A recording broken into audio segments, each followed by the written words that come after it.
Y vamos a empezar un poquito. El Señor nos ubica geográficamente. ¿A dónde nos lleva el día de hoy? ¿A qué lugar de la geografía nos lleva? Estamos saliendo de Filipos, una ciudad de Grecia ya, ¿se acuerdan? Dice, atravesando Anfípolis y Apolonia, Pablo y Silas llegaron a Tesalónica, donde había una sinagoga de los judíos. Y aquí nos ubicamos, estamos en el oriente de Europa, esta es la zona de Filipos, donde ya vimos algunas historias donde el Señor nos habló, que hace 8 días nos llevó por lugares insospechados y nos habló de dignidad, ¿se acuerdan? Y cómo nos restituyó la dignidad a muchos de nosotros aquí en la ciudad de Filipos, y ahora nos lleva a través de este camino a la ciudad de Tesalónica. Seguramente les habla algo de algún libro de la Biblia, ¿no es cierto? O de un par de... Esa es la ciudad donde Pablo después les escribe, y vamos a utilizar algunos pasajes de ahí para ver cuál es el mensaje que Dios tiene para esta ciudad y cómo Dios, por algo, menciona esta ciudad y nos cuenta lo que pasó en esta ciudad. Fue muy corto el tiempo, relativamente, lo que estuvo Pablo ahí, pero causó un gran impacto en lo que es la iglesia cristiana. Entonces, la ciudad de Tesalónica es en este lugar, y después nos va a llevar a la ciudad de Berea, y ahora ya veremos por qué. ¿Sí? Salónica se llama hoy, una bella ciudad. Ojalá algún día la podamos conocer. Estuve precisamente investigando un poquito estas ciudades, de todo el recorrido de Pablo, de ahí hasta tours por todo el recorrido que hizo Pablo. Sería un día muy interesante poder vivir esos mismos caminos. No sé si caminando o en carro, pero qué bueno que lo menciona, porque sí, a mí me causó curiosidad eso, qué tan lejos estaba. Este trayecto puede hacerse algo hoy en día en un día de camino caminando. Y sí, son 160 kilómetros. Es como ir de aquí a Barranquilla, de aquí antes de Santa Marta, básicamente, para que hagamos una idea. En un día dándole caminando en forma, se puede llegar caminando en un trayecto de un día. ¿Sí? Sí, calor lo pueden hacer. En carro pueden ser un par de horas máximo. ¿Sí? No hay tren, también ya busqué si hay tren, no hay tren, así que, pero se puede hacer en este recorrido, en este trayecto, en carro actualmente. Bueno, ya se acabó el comercial. Entonces nos ubica en la ciudad de Tesalónica. Dice, como era su costumbre, sí le llegaron a Tesalónica, donde había una sinagoga de los judíos. Ya sabemos lo que hacía Pablo cuando había una sinagoga de los judíos. Como era su costumbre, Pablo entró en la sinagoga y 3 sábados seguidos discutió con ellos. Y aquí hacemos la primera pausa. Aquí nos habla de un periodo de 3 sábados, quiere decir 3 semanas. Eso no quiere decir que haya sido todo el tiempo que estuvo en Tesalónica ahí. Probablemente estuvo más tiempo. Ahorita vamos a ver por qué. Pero nos cuenta esta historia, Lucas nos menciona lo que Pablo hizo 3 sábados seguidos, que fue hablarle a los judíos específicamente. No quiere decir que no le haya hablado a los gentiles. Era una ciudad, como mucha parte de Grecia, muy idólatra. Y seguramente Pablo también trabajó con los gentiles, pero él siempre, como decía, para mí era una prioridad hablarle a los judíos. En cierta manera era más fácil porque ellos conocían las escrituras, el Antiguo Testamento, la Torá, y él lo que hacía era precisamente mostrarles a este pueblo judío que él tenía un celo especial por ellos, para que se convirtieran, de decirle, mire, el mensaje del Evangelio es para ustedes también, y ustedes más que nadie tienen que entender esto. Y vamos a mirar en Filipenses 4, 14 y 16, de que nos da una idea de que Pablo estuvo aquí más tiempo que esto, pero nos menciona específicamente estos 3 sábados, que era el día del Shabbat, donde el pueblo judío se reunía en la sinagoga, y era un auditorio que estaba, podría decir, dispuesto a escuchar un poquito, y daba la oportunidad de escuchar lo referente a la palabra. Y en Filipenses 4, 14 y 16, Filipenses 4, 14 y 16. Les habla a la ciudad donde acaba de salir y les dice: sin embargo, han hecho bien en participar conmigo en mi angustia. Y ustedes mismos, filipenses, saben que en el principio de la obra del Evangelio, cuando salí de Macedonia, ninguna iglesia participó conmigo en mis ingresos y gastos, excepto ustedes. Incluso a Tesalónica me enviaron ayuda una y otra vez para suplir mis necesidades. Entonces fíjense que aquí le está hablando ¿a quién? A los filipenses, la ciudad de Filipos donde él había salido. Él está diciendo: mire, ustedes vimos que era una ciudad generosa, que había gente de mucho dinero, que le ayudó a la obra del Evangelio.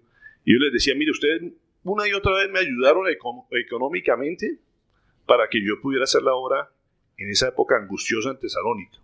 ¿Sí ven? Le está dando las gracias en cierta manera. Y eso nos pone en un lugar que nos dice: oiga, ¿y entonces Pablo qué hacía? Solamente trabajaba los sábados, ¿no? Y esperaba la ayudita de las otras iglesias, como muchas veces, a veces hacen los misioneros, que viven nomás de lo que las iglesias le quieran dar. Y entonces solamente trabaja los sábados.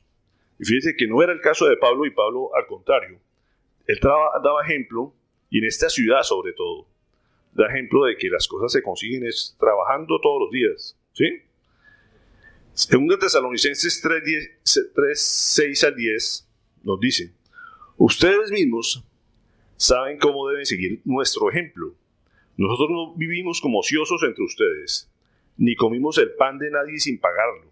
Al contrario, día y noche trabajamos arduamente y sin descanso para no ser una carga a ninguno de ustedes. Y lo hicimos así, no porque no tuviéramos derecho a tal ayuda, sino para darles buen ejemplo. Porque incluso cuando estábamos con ustedes, les ordenamos: el que no quiera trabajar, que tampoco coma. ¿Le está hablando a quiénes? A los de Tesalónica. ¿Sí? Y eso lo que nos muestra es que Pablo entre semana, y hay muchos pasajes donde nos habla, él era fabricante de carpas. Él entre semana trabajaba arduamente, como decía, día y noche, para poderse mantener y no depender de nadie. Y él decía: ¿para qué lo hago? No porque no tuviera derecho, porque las iglesias en cierta manera deben velar por el cubrimiento de sus pastores y sus líderes. Pero él dice: era para darles ejemplo. ¿Para qué? Para que no fueran ociosos ustedes. ¿Por qué? Porque aquí vamos a ver que aquí hay un problema de una ciudad, se puede decir, de vagos y de perezosos. Cuando vemos el contexto de todo, hay un mensaje que el Señor y Pablo les quiere dar a esta ciudad de que no sean ociosos. Y ahorita vamos a ver en una escena por qué Pablo hacía tanto ejemplo y tanto énfasis en esto. Entonces él decía: mire, yo estuve un buen tiempo allá, los de Filipos me ayudaron económicamente, pero pasé muchas angustias y muchas dificultades, tuve que trabajar, se puede decir, de día y de noche para mantenerme y darles buen ejemplo a ustedes. Y las cosas no fueron fáciles, y ahorita vamos a ver lo que sucede en esta ciudad. Seguimos la historia. Dice: basándose en las Escrituras, ¿ahí vamos? Sí. Dice, perdón. Como era su costumbre, Pablo entró a la sinagoga y 3 sábados seguidos discutió con ellos, basándose en las Escrituras. Y aquí es importantísimo que hagamos énfasis en esto. ¿Cuál es la metodología de Pablo para enseñar? Él hacía discusiones. Era gente que conocía la ley, pero que no la sabía interpretar. ¿Qué hacía Pablo? ¿Cuál era la función de decirles: mire, aquí en la Escritura en la que ustedes tanto han creído, aquí vamos a ver que se cumplió cosas que ustedes no se han dado cuenta? Ese Mesías que ustedes tanto están esperando, ya llegó. Yo imagino a Pablo discutiendo con ellos, mostrándoles pronto los textos de Isaías 42, 43, que habla de la parte mesiánica, y les decía: mire, toda esta parte se cumplió en Jesús, pero todo en base a las Escrituras. ¿Cuál debe ser nuestra metodología para hablar a la gente? Igual, ya no solamente la Torá, para decirle: mire, eso se cumplió hace 2000 años, sino mire todo lo que Jesús hizo y ha seguido haciendo a través de su obra, y qué es lo que va a hacer, ¿cierto? ¿Cómo lo tenemos que hacer? En base a las Escrituras. No a lo que nosotros pensemos, no a lo que nosotros creemos, sino mira, aquí dice. Es la mejor forma de evangelizar, dice: mira, aquí la palabra dice. ¿Cuál es el problema? Que le diga a gente: ay, ese libro, entonces, ¿quién dice que dice la verdad? ¿cierto? Y debemos precisamente prepararnos para mostrar que sí dice la verdad y por qué ha sobrevivido tantos años.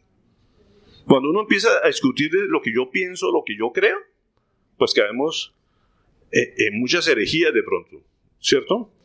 Pero si hablamos de la palabra de Dios, ahí no tenemos problema de pensar en equivocarnos. Pero para eso hay que conocer la palabra de Dios.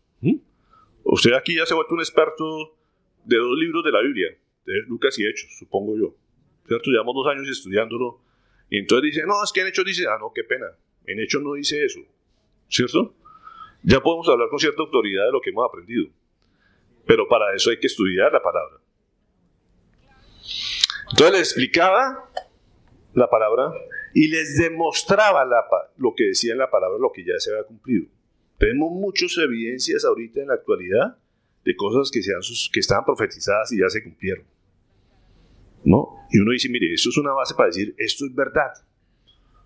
Cuando en este momento, él les podría decir, mire, todo eso se cumplió, que Jesús iba a nacer en un pesebre, que iba a nacer una mujer virgen, que iba a estar entraba a Jerusalén en un potrillo, una cantidad de profecías que hablaban de Jesús, y todas se cumplieron. Y destruyó el templo en los años 70 después de Cristo, cuando él lo pronosticó. En ese momento Pablo decía, mire, él pronosticó que iban a destruir el templo y no se ha destruido, no habían pasado 70 años. Pero estén atentos que eso se va a cumplir. Podría haber dicho, ¿cierto? Y que dejar como una evidencia de que lo que decía Jesús era verdad. ¿Estamos de acuerdo hasta ahí? Entonces él les explicaba y les demostraba. Y esa es la metodología que uno debe hacer. En base a la escritura hay que explicarle a las personas y demostrarles que eso es verdad. Y aquí hay un asunto fundamental. El tema del Mesías. Porque siempre ha existido un Mesías. ¿Cómo sabemos nosotros que lo que dice la palabra sobre Jesucristo sí es verdad? ¿Te has puesto a meditar en eso? ¿Cuál es la discusión de ellos? Más importante. El Mesías va a llegar, lo estamos esperando. Va a ser nuestro libertador, va a ser nuestro rey. Decían los judíos. Y siguen diciendo hasta la actualidad. Lo siguen esperando. O sea, ¿uno cómo puede compartirle ahorita a un judío? Demostrándole con la palabra que el Mesías ya llegó. Que lo que hace 2000 años se les pasó por el frente de los ojos y no lo vieron. No se dieron cuenta. Pero que ese Mesías que siguen esperando ya llegó. Y eso fue lo que seguramente él estaba discutiendo. ¿Qué quiere decir Mesías? Pues todos hablamos del Mesías, el Mesías. ¿Pero qué es Mesías? ¿Ah? No, Cristo es el sinónimo de Mesías, precisamente. Cristo es lo pongo así por eso, Jesús Cristo. Cuando uno empieza a hablar de Jesús Cristo, lo empieza a encontrar en Hechos. No sé si se acuerdan ahorita de poquito que Pablo reprendió al demonio en el nombre de ¿qué? De Jesús Cristo. ¿Se acuerdan? Antes, si uno se da cuenta, en la escritura no hablan de Jesús Cristo. Es en Hechos que empieza a hablar de Jesús Cristo. ¿Por qué? Porque Cristo es en griego. ¿Sí? El Mesías es en hebreo. Entonces ellos antes hablaban, antes de salir del área de Jerusalén, de Israel, perdón, donde hablaban hebreo, hablaban del Mesías. Aquí ya estamos en Grecia, entonces estamos hablando de Jesucristo. Jesús, el Cristo. Pero después se unió y se habla de Jesucristo. ¿Estamos de acuerdo? ¿Sí? Entonces, ¿pero qué era el Mesías? El Mesías, ¿qué era lo que ellos esperaban? Mesías quiere decir el ungido. ¿A quiénes se ungen? A los reyes y a los sacerdotes, ¿sí? Como algo sagrado. Eso quiere decir el Mesías. Y ellos estaban esperando a ese rey de la línea de David, que iba a ir como rey a gobernarlos y a salvarlos de la opresión de los gentiles, que eran los griegos y los romanos, todos los pueblos que han sido invadidos históricamente en Babilonia. Entonces ellos esperaban a un rey poderoso, pero se les olvidaba que él venía de la línea de Aarón, que también era sacerdote. Y el sacerdote no viene con su poder, sino al contrario, como siervo. ¿Sí? Y eso es lo que ellos nunca entendieron. Ellos esperaban era al ungido como rey, no al ungido como sacerdote. Y ellos lo que recibieron fue un ungido a un hombre que era Dios, era ungido como sacerdote. Y el sacerdote viene una función diferente al que viene el rey. Vendrá como rey, ¿cierto? Pero en una época diferente. Ellos estaban esperando que en hace 2000 años viniera como rey y no como sacerdote. Y ese fue el gran... Y eso es lo que hay que hablar con los judíos actualmente. Es que el Mesías que usted llegó, que ustedes conocieron, llegó como sacerdote y no como rey. Después vendrá como rey. Ella dice que le estaban haciendo unos judíos, les preguntaban acerca de Jesús y no saben nada de él. Y decían ellos que ellos estaban esperando su Mesías, que él permitía por él. No, les hablaban de Jesús y en serio, es el Dios de los claros, de Occidente. Ellos dicen, de pronto sí, fue un profeta más. Uno de tantos que se declaraban Mesías. ¿Sí? Porque hubo más, o sea, en esa época era normal que apareciera alguien y dijera, yo soy el Mesías. Pues ganarse toda la gloria para él. ¿Cierto? Y que la gente lo adorara y le sirviera. Y hubo hechos, y pasemos precisamente a eso, qué bueno que lo menciona. Hechos 5, lo acabamos de ver hace poco, en Hechos 5, 36-37. Cuando Pedro precisamente estaba en el mismo problema, hablándoles a la gente de cuál es la verdad, y le hacían lo mismo. Hace algún tiempo surgió Teudas, no sé si se acuerdan de esta defensa, que la hizo precisamente el que fue maestro de Pablo, ahí en Hechos 5. Hace algún tiempo surgió Teudas, jactándose de ser alguien, y se le unieron unos 400 hombres, pero lo mataron y todos sus seguidores se dispersaron y allí se acabó todo. Entonces fíjense que ya había un Mesías que llamaba Teudas, ¿sí? Y como digo, se jactaba, se ufanaba de ser alguien, o sea, era para él, que él se hacía propaganda de ser el Mesías. Después de él surgió Judas el Galileo, en los días del censo, y logró que la gente lo siguiera. A él también lo mataron, y todos sus secuaces se dispersaron. O sea, ellos simplemente los mataban, y hasta ahí llegó la historia. ¿Sí? Esa es la gran diferencia, y empezamos a ver aquí lo importante de este texto.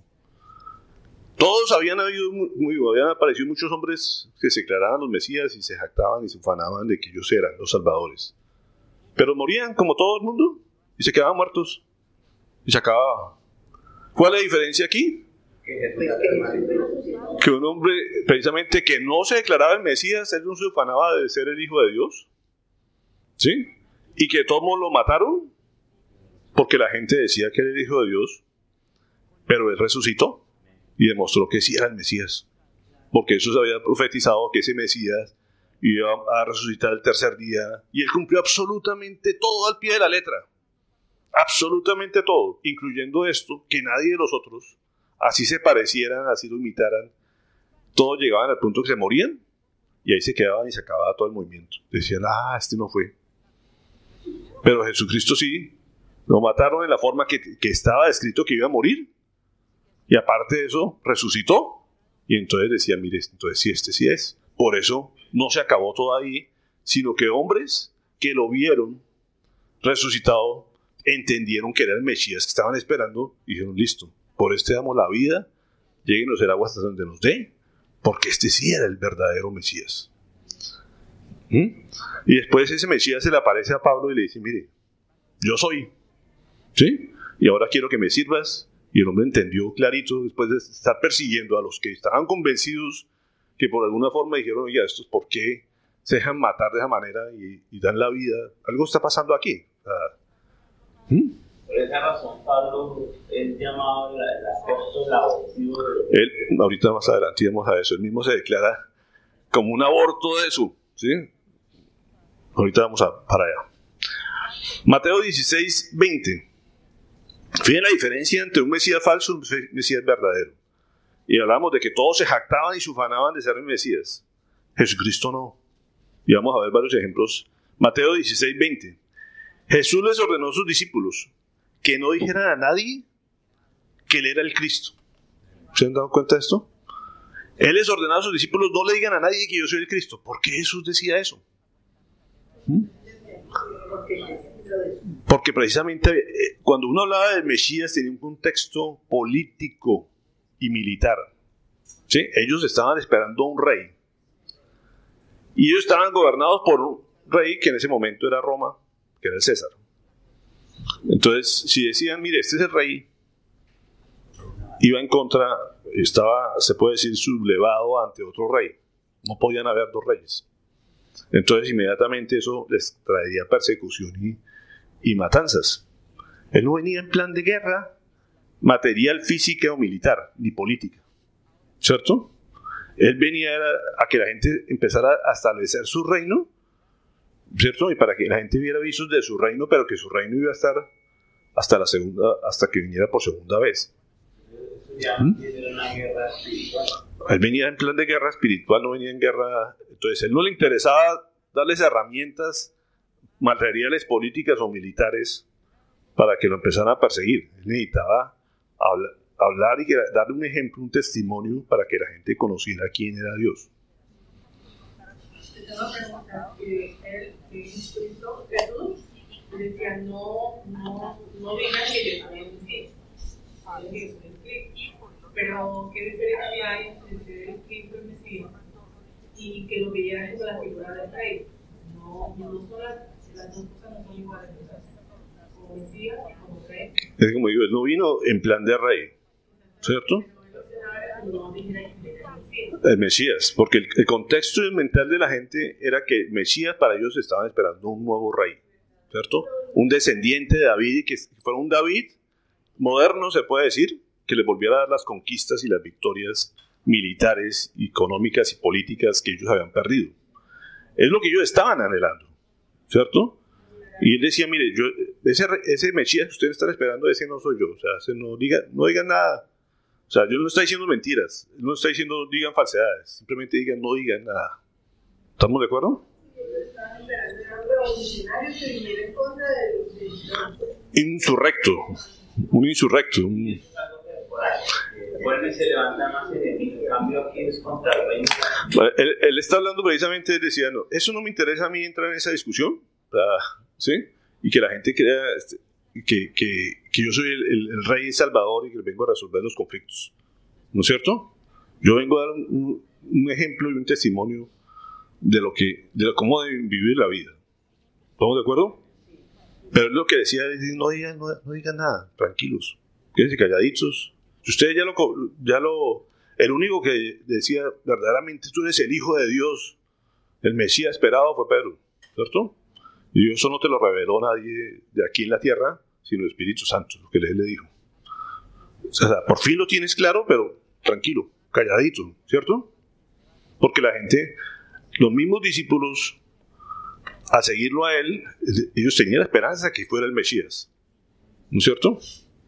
Ellos andaban con ellos y todos por eso decían, oiga, bueno, y cuando establezcas tu reino, nos va a poner aquí a gobernar, aquí a tu lado, a la derecha, a la izquierda. Ellos seguían pensando en ese rey, en ese personaje político y salvador, o militar.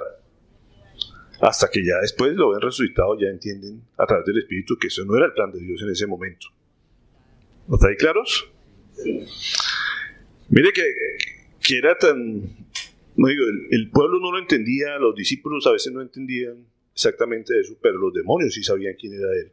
Y miremos Lucas 4:41.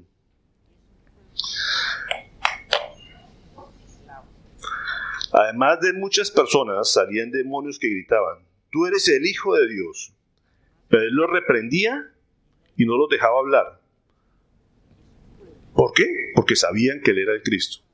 Se refiere que hasta los demonios salían con el propósito de darles publicidad a Jesús, como lo hacían de pronto ahorita con Pablo, también el demonio, ¿cierto? Y él les decía, mire, se me quedan calladitos, porque él tiene autoridad sobre los demonios. Él no les permitía hablar. ¿Por qué? Porque ellos sabían quién era el Cristo. No lo sabía la gente, no lo sabían los judíos. Los demonios sí lo distinguían. ¿Por qué? Porque estaban en un plano espiritual y sabían quién era Jesús. Y él decía, mire, se me quedan callados porque yo no quiero que la gente me mire como el Mesías en este momento. ¿Estamos claros hasta ahí? Entonces aquí ¿Qué le está hablando Pablo a los judíos? Él les decía, mire, el Mesías ya vino y tenía que padecer y sufrir. Entonces le está explicando al pueblo de Tesalónica de un Mesías, a los judíos que vivían en Tesalónica, les hablaba específicamente, les decía, mire, yo necesito que ustedes entiendan esto. Ese Mesías que ustedes están esperando ya vino. Ustedes esperaban un Mesías triunfante, victorioso, real, poderoso, pero se les olvida que tenía que venir a padecer, porque escrito está. Hay muchos pasajes, como digo, en Isaías 52, 53, sí hablan de un Mesías que venía a sufrir a esta tierra, a pasar padecimientos. Y ustedes, que tanto se dicen conocer de esto, ¿cierto?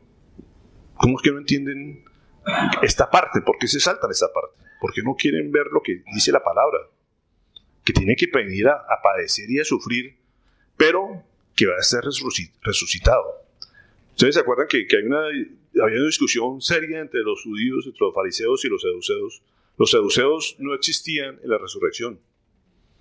Y los fariseos, que eran los poderosos, los potentosos, ellos esperaban a un rey, creían en la resurrección, pero no en ese Cristo sufriente, sino un Cristo gobernante y victorioso.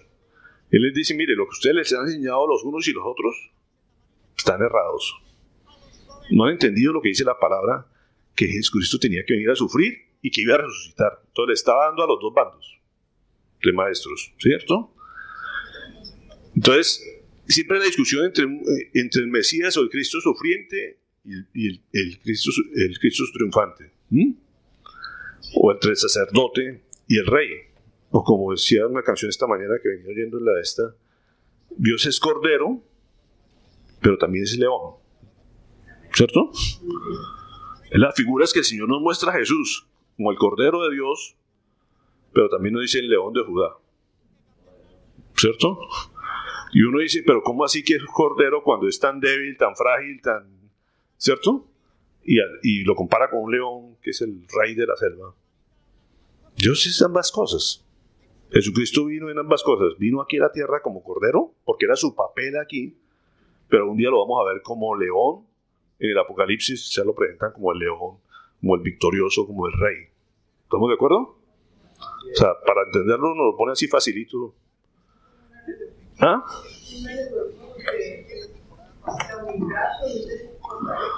Claro, y él vino aquí y dice, ustedes tienen que imitarme en esto. ¿Sí? Ya en algún momento me verán como rey y vendré a establecer mi reino. Pero mientras tanto, vengo a dar ese ejemplo de lo que es mi reino. Que es lo que, como tienen que vivir. ¿Hasta ahí, claro? Sí. Sin embargo, mire lo que lo acusaron al mismo Jesús. Si vemos otro pasaje donde él nunca precisamente hablaba de esto, y lo vemos en Lucas 23, del 2 al 3. Hemos descubierto a este hombre agitando a nuestra nación. Se opone al pago de impuestos al emperador y afirma que él es el Cristo, un rey. ¿De quién hablaban en este momento? De Jesús. ¿Dónde le están hablando de esto? Frente a los sumos sacerdotes, el sumo sacerdote. La gente decía, mire los cargos que él establecía. Vino a agitar a nuestra nación, se opone al pago de impuestos, lo cual era completa mentira. Si uno ve a Jesucristo, nunca en ningún momento vive echándole en contra al rey o al César. Todo el tiempo decía, háganle caso a las autoridades. ¿Que tengo que pagar impuestos? Sí, tiene que pagar impuestos. Yo también pago y mandaba a pagar. Daba ejemplo. O sea, no nos da derecho a faltarnos a la autoridad. Y él todo el tiempo mostró eso para que no lo acusaran de eso. A pesar de eso, lo acusaron de eso. ¿Cierto? Dice que afirma que él es el Cristo. Cosa que tampoco él se ufanaba de hacerlo. Los que afirmaban eran los otros. Así que Pilato le preguntó a Jesús, ¿eres tú el rey de los judíos? Mire que él mismo ni siquiera lo dice. Le dice, tú mismo lo dices. Fue lo que le respondió Jesús. O sea, en ningún momento, hasta en el último instante, Jesucristo nunca le interesó hablar y decir que él era el Cristo. le decía Pilato, lo decían los sacerdotes, lo decían la gente. Por el tiempo decía, ustedes son los que lo dicen, yo no miento. O sea, si me preguntan, simplemente les conté. En ninguna parte él mintió tampoco en esto. Simplemente ustedes lo están diciendo. En la única parte donde le habla de que él es el Mesías, ¿se acuerdan a quién es? El único pasaje. No, Pedro también fue el que le dijo pues, ¿Quién crees que soy yo? por eso, precisamente él decía, ¿quién crees que soy yo? Y él le dijo, tú eres el Hijo de Dios. Y dijo, se lo reveló, ¿no?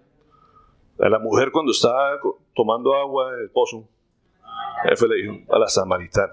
Porque los samaritanos tenían otro concepto diferente del Mesías y no era el pueblo judío. Entonces era diferente lo que él le hablaba a los judíos a lo que le hablaba a los samaritanos. ¿Sí? Y allá sí se le presentó, yo soy el Mesías. Fue la única mujer que le dijo de esa manera. ¿Por qué? Porque ellos tenían otro concepto diferente. Ellos no esperaban un Mesías como rey. Pero le decía, lo que tú has oído, ese soy yo. Fue la única que le dijo eso.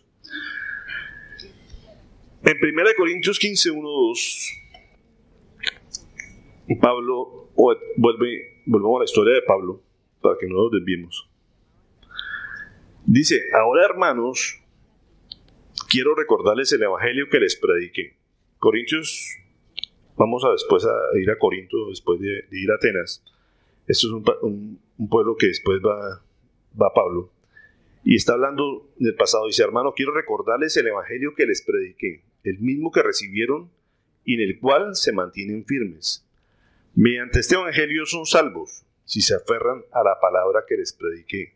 De otro modo, habrán creído en vano. Porque ante todo les transmití a ustedes lo que yo mismo recibí, que Cristo murió por nuestros pecados según las Escrituras. ¿Ven hasta ahí? ¿Cuál es el evangelio que nosotros tenemos que predicar? Que Cristo murió por nuestros pecados según las Escrituras, que fue sepultado y que resucitó al tercer día según las Escrituras, y que se apareció a Cefas y luego a los dos, y ahí empieza hasta donde llega él, dice hasta mí que yo fui un abortivo de apóstol. Sí, ahí es donde dice la parte de abortivo. ¿Perdón? ¿Está haciendo retorno? ¿Sí? Fíjense cuál es el evangelio que Pablo predica. Y dicen, mira, aquí se cumple todo lo que dice la Escritura. Que Jesús vino a la tierra, que murió por nuestros pecados, que fue crucificado, pero que resucitó al tercer día. El que se salga de este evangelio, como dice, y que no me mantenga firme en esto, creyendo esto, de nada le sirve haber creído. Cualquiera de esas partes que ponga en duda, fregado. ¿Qué tan complicado es decir esto? Eso es lo que queremos, ¿o no? Es lo que él predica, nada más. De ahí para adelante lo que le quieren poner es añadiduras que nada a veces nos traen sino discusiones. Lo que uno quiere compartir a la gente y que a la gente le cuesta entender es que el Salvador del mundo ya vino hace 2000 años y que cumplió todo lo que estaba en la Escritura.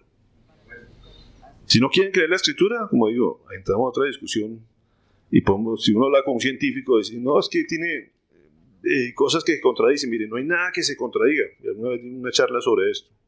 Cada vez la ciencia y todo cada vez que descubre algo, lo único que se confirma lo que la Biblia ya dice.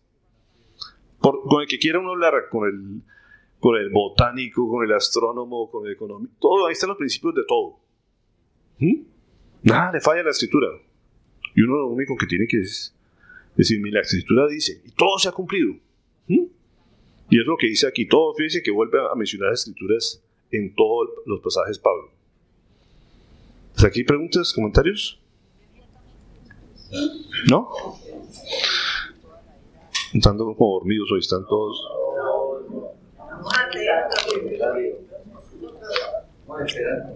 Bueno, pasemos al versículo 4.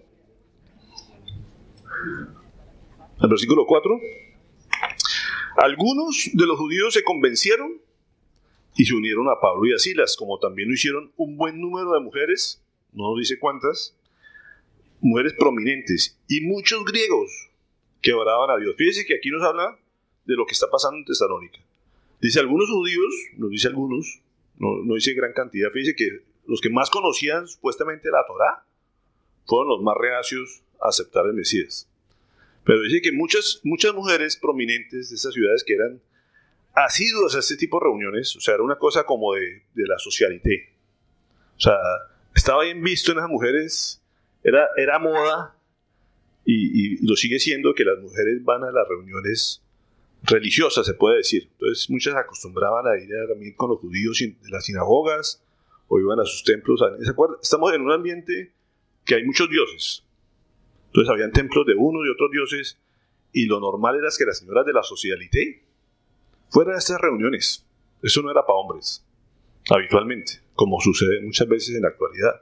Las mujeres son las que van a ir a las reuniones, sean católicas o diferentes religiones, van, porque eso es un sitio para poder ahí conversar y ponerse al tanto de las últimas novedades de la ciudad, por no decir chisme, ¿cierto?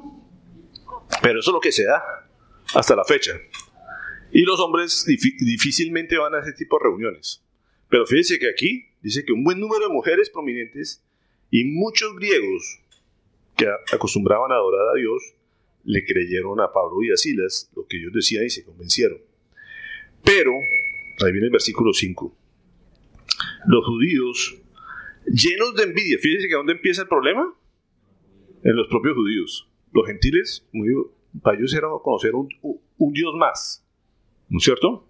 Estaban abiertos a que eran muchos dioses, pero los que tenían celo, o sea, envidia de esto del tema del Mesías, eran los judíos.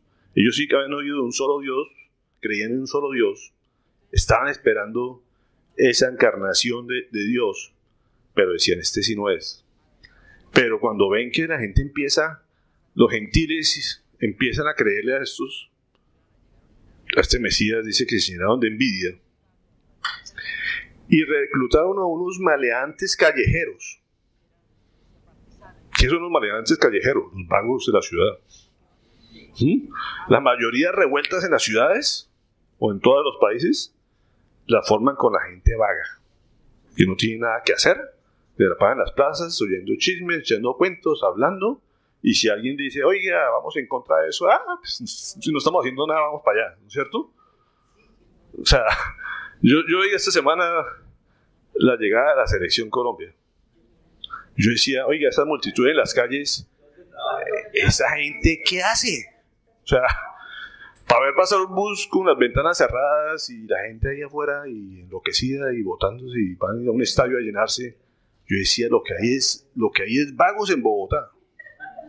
O sea, porque esta gente, ¿quién les da permiso en el trabajo para irse a hacer esto? O sea, entonces fíjense que todas las revueltas, todos los llamados, todas las vainas se hacen con los vagos. Y en esta ciudad, por lo visto, había muchos vagos, porque la gente dijo, oiga, vamos a reclutar a un poco de gente que está en la calle y vamos a decirle que nos ayuden a gritar fuerte en contra de unos tipos que ellos ni siquiera seguramente habían escuchado. Entonces fíjense que en Tesalónica había mucha gente vaga. Y por eso, como decía, hay mucho mensaje de Pablo insistiendo para que la gente trabajara. Entonces dice, unos maleantes callejeros con los que armaron una turba y empezaron a alborotar la ciudad. O sea, dijeron, ven los vagos, hagamos una turba, gritemos y empezamos a dar arengas. No sé si habían pancartas en ese momento, lo que tuvieran en la mano para salir a protestar contra Pablo, que estaba hablando de esto. Entonces hicieron la turba de maleantes. Romanos 11, 13 al 14. Nos voy a llevar a un propósito que Pablo tenía con los gentiles. Y dijo, me dirijo a ustedes, los gentiles, como apóstol que soy de ustedes, les hago honor a mi ministerio, pues quisiera ver si de algún modo despierto los celos de mi propio pueblo, para así salvar a algunos de ellos. Fíjense que Pablo siempre tenía en mente al pueblo judío. Él decía, mire, yo quiero que ustedes, los gentiles, entiendan esto, para ver si por algún modo los de mi pueblo les da cierto celo, ¿cierto? Y les llama la atención porque los gentiles sí creen y se convierten algún día. Pero el tiro le salió por la culata a veces.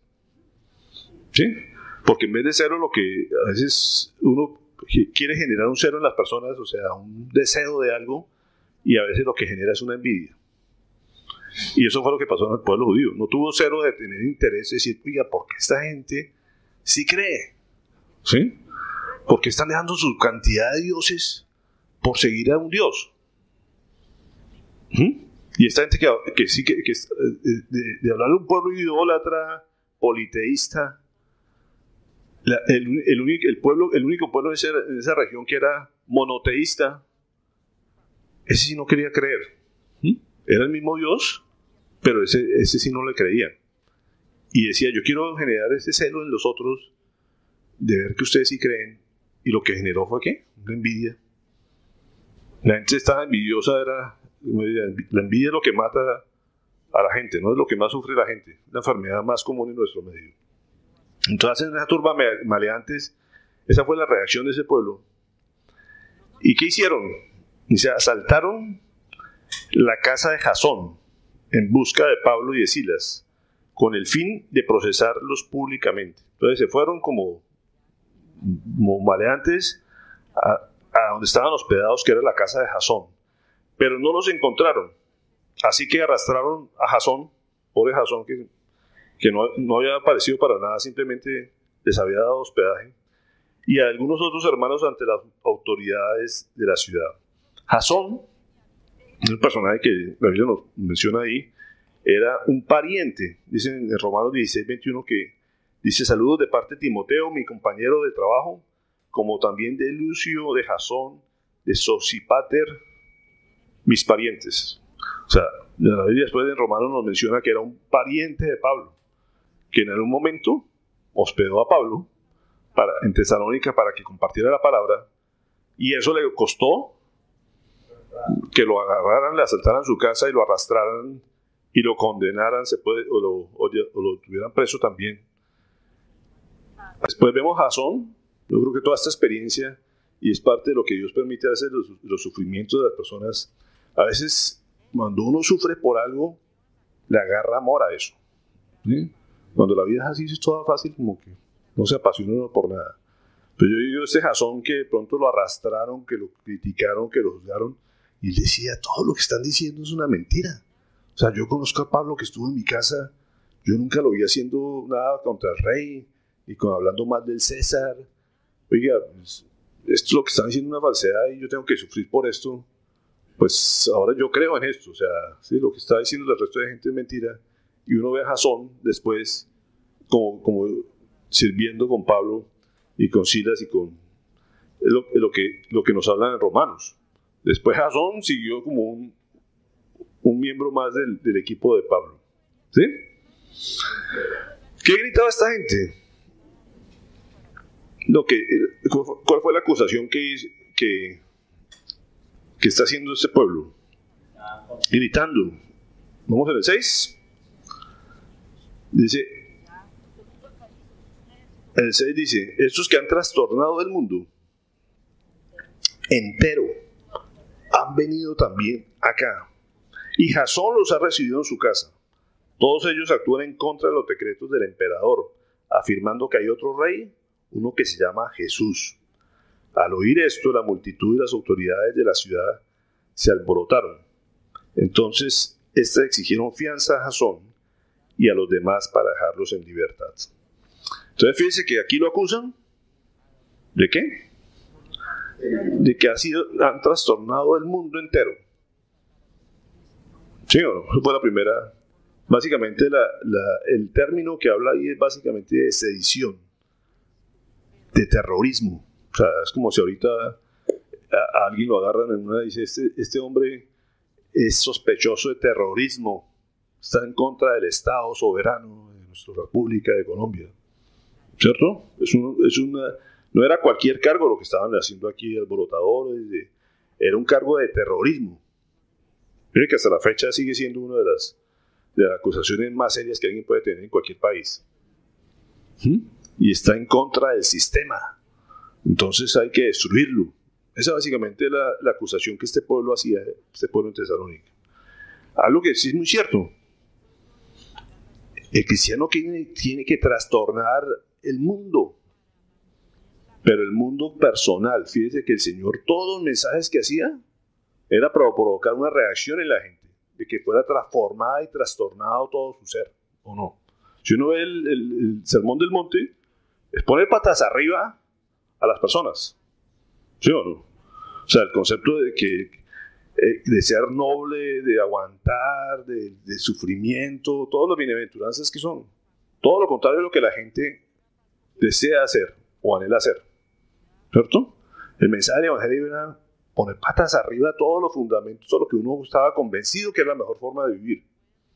Entonces, si es hasta ahí, es una verdad, pero aquí la convierte el enemigo en una mentira. Como digo, ninguna parte decía, él es el rey, sino siempre lo presentaban a Jesús como, era el sacerdote, el ungido de Dios, ¿cierto? Pero aquí dice, mire, este va en contra del rey, totalmente falso, ¿no es cierto? Porque él no se buscaba ser llamado el Mesías. Pero todas las acusaciones que hay aquí son falsas. Y eso fue lo que lo acusaron. Y entonces meten preso a Jasón, y esto les costó pagar una fianza aparentemente muy grande por Jasón, para poder dejarlos en libertad. ¿Y por qué digo que es grande? Iremos en 1 Tesalonicenses 18, 20. Le está hablando una carta a Pablo a los tesalonicenses, a quienes aprecia mucho.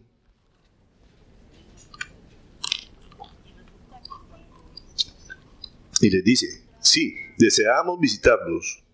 Yo mismo, Pablo, más de una vez intenté ir, pero Satanás nos los impidió. En resumidas cuentas, ¿cuál es nuestra esperanza, alegría o motivo de orgullo delante de nuestro Señor Jesús para cuando Él venga? ¿Quién más sin ustedes? Sí, ustedes son nuestro orgullo y alegría, decía Pablo. ¿Qué quiere decirnos este texto cuando él le describe? Pablo tuvo que salir de ahí. Lo sacaron de la ciudad. Fíjense que ellos, cuando vieron que ya los iban a capturar, sacan a Pablo, sacan a Silas, y la gente, cuando llega, simplemente encuentra a quien los había hospedado, pero ellos ya se habían ido. Pablo trata de intentar muchas veces volver. Aparentemente la condición de la salida y la fianza que pagaron era que ellos no volverían a estar por ahí, sino la era mucho más grande. Y fue una de las artimañas de Satanás, porque la iglesia no tenía cómo, ni él tenía cómo. Entonces él dice, la verdad es que si yo regreso allá, pongo en grave riesgo a la iglesia y el ministerio que estoy haciendo. Por lo tanto, todas las veces que intentó Pablo volver a esa ciudad, no pudo. Nunca volvió a esa ciudad. Nunca pudo volver a esa ciudad. No era una batalla ganada de Satanás. Yo no podría decir, oiga, entonces Satanás ganó. No. Fíjense que es lo que le está diciendo el pueblo ahí. Dice, mire, si cuando el Señor vuelve y me llame a cuentas a mí, ¿por qué no volvió a esta ciudad? ¿O por qué no dice, cuál es nuestra esperanza o alegría? Dice, o motivo de orgullo delante del Señor. ¿Quién más sin ustedes? Le está diciendo el pueblo. O sea, yo les voy a decir, mire, el tiempo que estuvimos ahí, poquito, mucho, lo que sea, pero lo que se sembró muy bien. Qué rico que uno pueda decir eso, que uno ha estado de paso por alguna parte y así nunca más vuelva uno a decir, deje una semilla que diga, mire, qué alegría ver a esta gente, cómo trabaja, cómo le creyeron al Señor. ¿Y por qué digo? Miremos un poquito antes, 1 Tesalonicenses 1, del 8 al 10. De esta manera se constituyeron en ejemplo para todos los creyentes de Macedonia. Esta era la capital de Macedonia, Tesalónica, y de Acaya. Partiendo de ustedes el mensaje del Señor se ha proclamado no solo en Macedonia y en Acaya, sino en todo lugar, hasta el punto se ha divulgado su fe en Dios, que ya no es necesario que nosotros digamos nada. Ellos mismos cuentan de lo bien que ustedes nos recibieron y de cómo se convirtieron a Dios, dejando los ídolos para servir al Dios vivo y verdadero, y esperar del cielo a Jesús, su Hijo, a quien resucitó, que nos libra del castigo venidero. Mire que a ellos le quedó clarito el mensaje. Ellos lo entendieron clarito. ¿Sí? Sí. Ellos tenían claro que sí era el Jesús que había resucitado y que algún día iba a volver. Eso es todo. ¿Está diciendo algo más Pablo ahí? ¿No? Digo, y esta gente lo tiene clarito que no es necesario que nosotros los visitemos más. Fíjate que él, en todas partes él repetía. Venimos hasta aquí en un modelo que él daba una palabra y tenía que volver a ese pueblo para afirmar y confirmar a la gente y a volverlos a animar. Pero él dice, oiga, en Tesalónica es una iglesia que el poquito tiempo o el mediano tiempo que estuvimos ahí, compartimos y la gente nos sacó corriendo de allá, los vagos de ese pueblo y los envidiosos, pero la gente le quedó, a ese grupo de gente que creyó, a esas mujeres que creyeron, les quedó clarito las cosas. Y ya no es necesario que volvamos y nosotros nos sentimos orgullosos y felices y cuando el Señor venga, decimos, miren, ahí están ellos. Esa es nuestras cuentas están ahí claritas, miren. Lo que hicimos, lo hicimos bien. ¿Listo? Eso nos queda el ejemplo de Tesalónica. Por algo Dios lo puso ahí, por eso hay 2 cartas que algún día entraremos a estudiar, seguramente. Pero es un ejemplo de iglesia. Qué rico una iglesia de esas, ¿o no? Pasemos al versículo 10. A Pablo lo sacan de aquí, vamos ya a terminar. Tan pronto como se hizo de noche, los hermanos enviaron a Pablo y a Silas a Berea, quienes al llegar se dirigieron a la sinagoga de los judíos. Estos eran de sentimientos más nobles que los de Tesalónica. Hay pueblos de pueblos, hay ciudades de ciudades, hay gente de gente, ¿cierto? Cada ciudad tiene costumbres, cultura diferente. Estamos hablando de una ciudad muy cerca, menos de 100 kilómetros de distancia. Ustedes la vieron en el mapa inicial, ¿se acuerdan? Una cosa era Filipos, estaba a 160, pasaron a Tesalónica y ahí al ladito, se puede decir, estaba Berea. Y nos describe ese pueblo como gente que era mucho más noble. Ellos hicieron lo mismo, fueron a la sinagoga de los judíos, también había judíos, no como en Filipos que no había, ¿se acuerdan que no había sinagoga, no había judíos? En Tesalónica sí había y en Berea también, pero los judíos de aquí nos describe como mucho más nobles que los de Tesalónica. Y aquí los llevo, ahí lo que venía diciendo, de modo que recibieron el mensaje con toda avidez y todos los días examinaban las escrituras para ver si era verdad lo que se les anunciaba. Y los llevo a un pasaje que creo que todos conocemos en Lucas 8:15.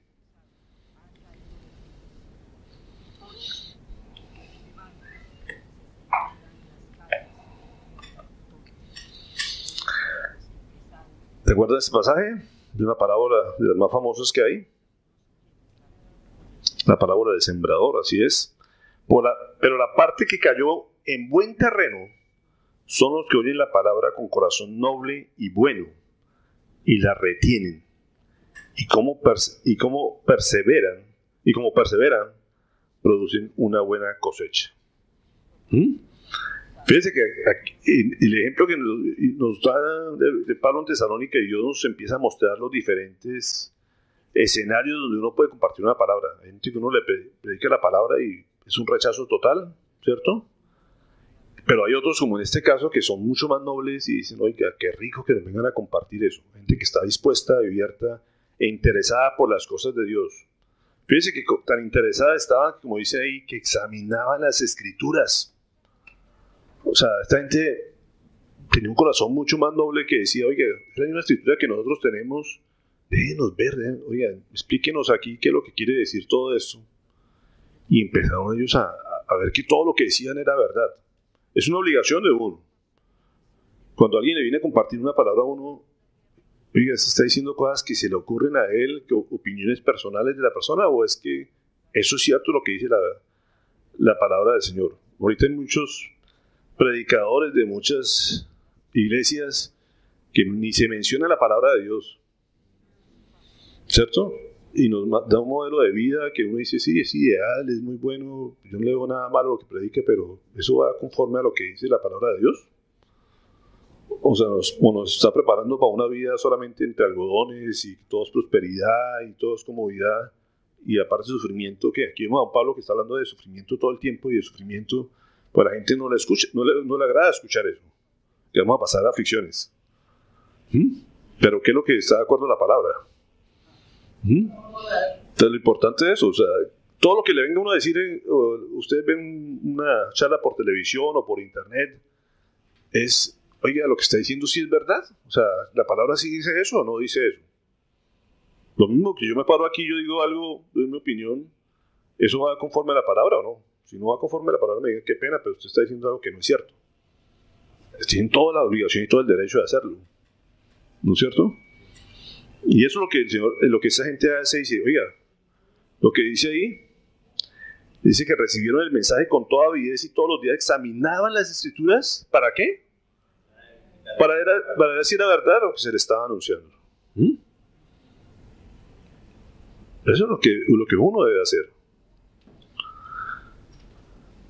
Entonces, que hay terrenos como estos que donde la gente noble recibe la palabra. Fíjense que el mismo Jesús decía, mi enseñanza no es mía, en Juan 17:16. ¿Cómo así que la palabra de Jesús no era, la enseñanza de Jesús no era de él? Sino del que me envió. El que esté dispuesto a hacer la voluntad de Dios, reconocerá si mi enseñanza proviene de Dios o si yo hablo por mi propia cuenta. El que habla por cuenta propia busca su vanagloria, igual que los mesías que habían habido antes de él, ¿cierto? Que todos decían, yo digo, yo soy, ¿sí? Jesucristo nunca dijo, yo soy el Mesías, ¿sí?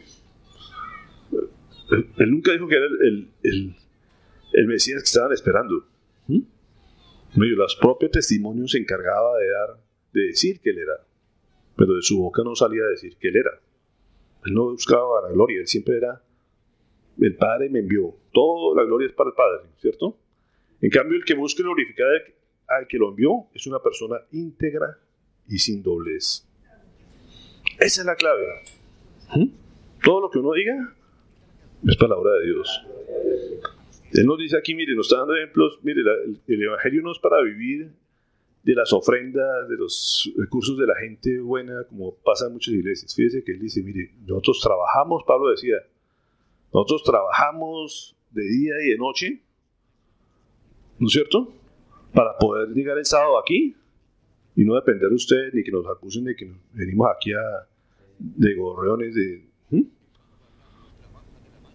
decía, mira, aquí nadie nos puede acusar de eso, aquí nadie nos puede acusar, nosotros venimos aquí por nuestra propia cuenta, a nuestro propio costo, a nuestro propio riesgo, por hablar de Jesús, para que toda la gloria sea para Él y para que ustedes sean salvos.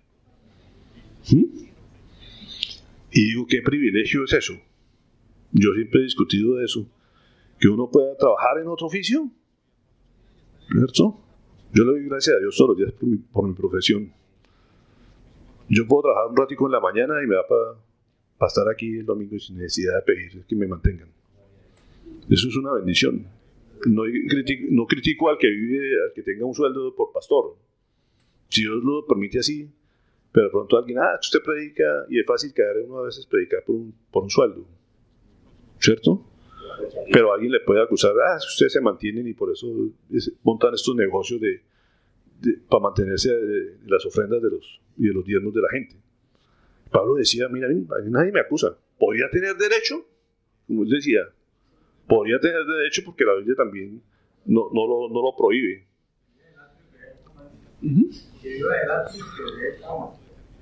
Sí, lo dice en muchas palabras, pero él decía, mire, si aquí tienen problemas de eso, a mí no me vienen aquí a acusar de nada, ¿cierto? Si hubiera ese problema, dice, yo estoy libre de ese pecado, o sea, a mí no, yo me mantengo aquí. Hay otra gente que me ayuda a otros lados, bienvenido a la ayuda, pero aquí no soy ni flojo como ustedes, básicamente le está diciendo eso. Y Dios quería tratar la flojera en ese pueblo y que nadie lo pudiera acusar de eso. Entonces le dice, mire, yo trabajo 24 horas, o sea, de día y de noche trabajamos haciendo carpas y aquí nadie le hemos pedido un peso. Por eso dice que muchos, en el versículo 12, pasamos, muchos de los judíos creyeron y también un buen número de griegos, incluso mujeres distinguidas y no pocos hombres. Cuando los judíos de Tesalónica se enteraron de que también en Berea estaban Pablo y predicando la palabra de Dios, fueron hasta allá. ¿Cómo haría la envidia tan tenaz? Se fueron 100 kilómetros hasta allá para agitar y alborotar a las multitudes. Enseguida los hermanos enviaron a Pablo hasta la costa. Vieron Pablo otra vez, ahí vienen los otros a formarnos pleitos. ¿Sabes qué? Como dice la palabra, si aquí no te reciben, te vas de este pueblo. Vete para allá porque tu trabajo está en otro lado. Enviaron a Pablo hasta la costa, pero Silas y Timoteo se quedaron en Berea. Los que acompañaban a Pablo lo llevaron hasta Atenas. Luego regresaron con instrucciones de que Silas y Timoteo se reunieran con él tan pronto como les fuera posible. Entonces fíjense que por la persecución, por esto llevarlos, yo lo quería llevar a un lugar mucho mejor, mucho más grande, mucho más influencia, a la propia capital de Grecia, en Atenas. Entonces Dios les dejó hacer su ministerio aquí, tenía un propósito aquí, nos dejaba ver los diferentes escenarios donde puede caer una palabra, y nos deja enseñanzas de estas ciudades donde van a tener un impacto de todos modos en el futuro, y vamos a tener muchas enseñanzas a través del libro de los Filipenses, de Tesalonicenses, ¿cierto?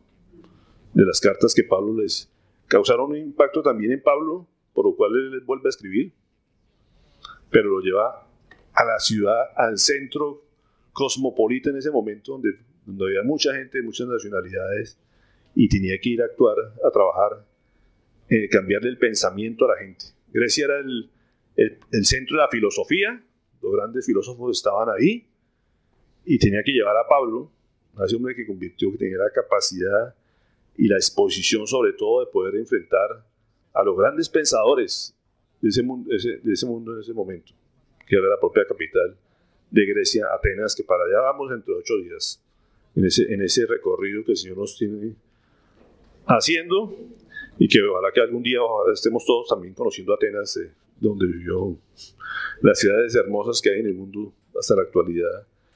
Uno cuando ve todas esas obras de arquitectura que esa gente decía, oiga, esta gente era tremendamente importante, fuerte, inteligente, o sea, difícilmente encuentra uno en la actualidad obras tan monumentales como esas.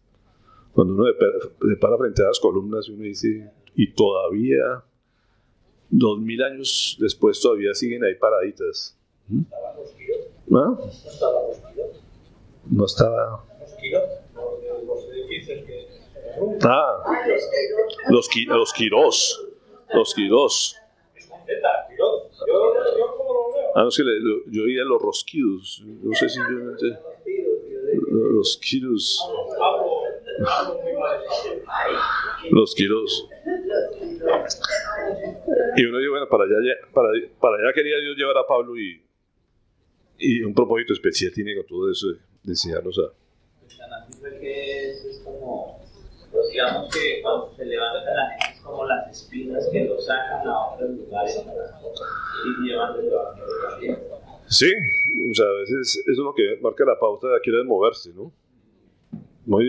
Aquí vemos que podía quedarse más tiempo Pablo ahí, seguramente, pero se dijo, no, necesito que te muevas rapidito, que necesito llevarte para... Aquí es importante a veces entender, no es fácil a veces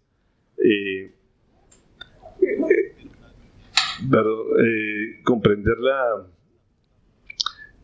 uno llegaba a esta parte de la historia diciendo, el Espíritu Santo nos impidió ir a un lado, ¿cierto?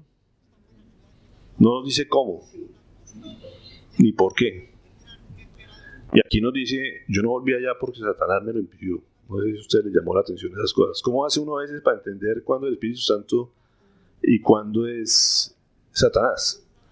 Pero fíjese, uno se da cuenta qué es lo que promueve eso. Aquí nos dice que lo que promovía esto era la envidia, ¿cierto? En el otro lado no. El Espíritu Santo impedía algunas cosas, no salían las cosas, pero no había un sentimiento interno negativo de que llevaran a cabo esa obra. Él nos dice, nos estaba por aquí el Espíritu Santo, pero aquí nos dice, Satanás me impidió volver a estas cosas. Dios también permite actuar a Satanás, porque eso no quiere decir que se le salga las manos a Dios, pero Dios permite que Satanás a veces, a través de la envidia, del egoísmo, de la vagancia, de muchas cosas, hacen que no se lleven a cabo los propósitos que Él quiere para esa ciudad. O Dios tiene algo superior y dice, ¿sabes qué? Pues vete de ahí, tranquilo, yo tengo planes mejores, te tengo que utilizar en otro lado. ¿Sí? Entonces uno dice, aquí quien los promovía era la envidia. Ellos eran sensibles al Espíritu Santo, decir, esto es de Satanás, esto no es de Dios. Y ahí es donde ellos dicen, vámonos porque Dios tiene cosas más grandes. Si a pesar de las oraciones y todo sigue habiendo oposición ahí, Dios no quiere que nos quedemos aquí. Satanás está aquí queriendo hacer de las suyas y la gente le presta oídos, pues hay que se queden con él.